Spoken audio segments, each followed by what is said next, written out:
ক্ষমা করতে রইলেন। অপরদিকে ভক্তরাজের ভগবান কৃষ্ণ নারায়ণ জন্ম নিয়েছেন রেণুকা পুত্র পরশুরাম নামে। আর সেই পরশুরাম তার পিতার আদেশে তার মাকে করিল হত্যা, তার পিতার আদেশে করিলেন চার ভাইকে হত্যা। আর সেইভাবে হাতের করে তা হাতে বন্ধ রয়েছেন। সেই পাপ উদ্ধার করার জন্য সর্বদা স্নান করতে পরশুরাম আগমন করছে।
আজ এতদিন পরে আমার মুক্তি করাম দয়াময়, তুমি আমাদেরকে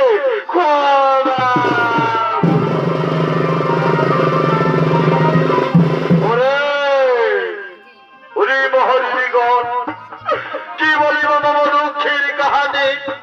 আজ মন হাতে তোমাদেরকে আমি আশীর্বাদ করব।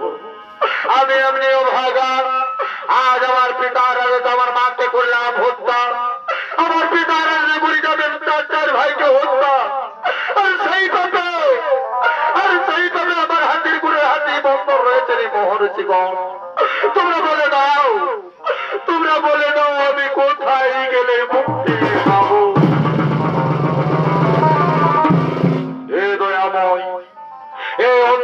ভগবান, আপনি তো সকলে জানেন প্রভু, আপনি তো সকলে জানেন। আপনি চলে যাও কৈলাস পর্বতে, যেখানে রয়েছে হর পার্বতী, সেই তাদের রূপ দর্শন করলে কৈলাস পর্বতে তোমার হইবে পাপ উদ্ধার। তুমি চলে যাও। হ্যাঁ রে মোর জীবন, আর আমি বিলম্ব করব না, আমি চলে যাবো সেই কৈলাস পর্বতে।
পরশুরাম, আজ তুমি কি পাপ করেছো বাবা?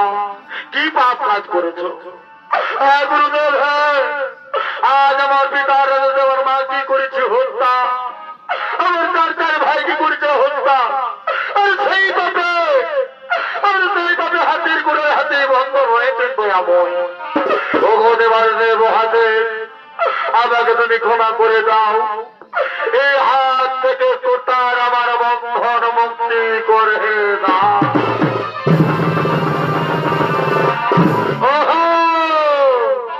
আমি ঠিকই বুঝতে পেরেছি বাবা পরশুরাম, আর বিলম্ব করো না, এসো আমরা হর পার্বতী একত্রিত হয়ে সঙ্গে সঙ্গে তোমার পাপ করিব আমরা উদ্ধার।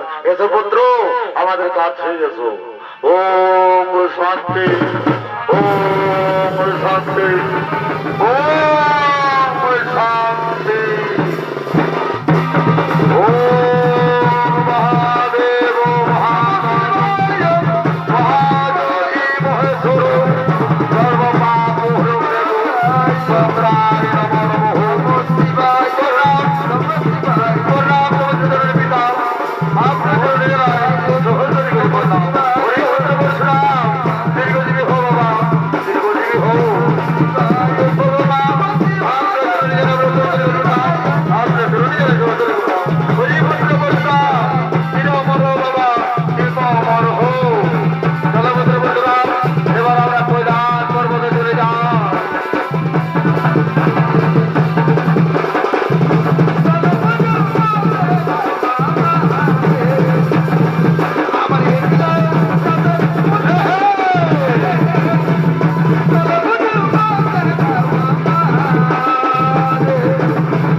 আমরা এখানে গোলাম সমাপ্ত।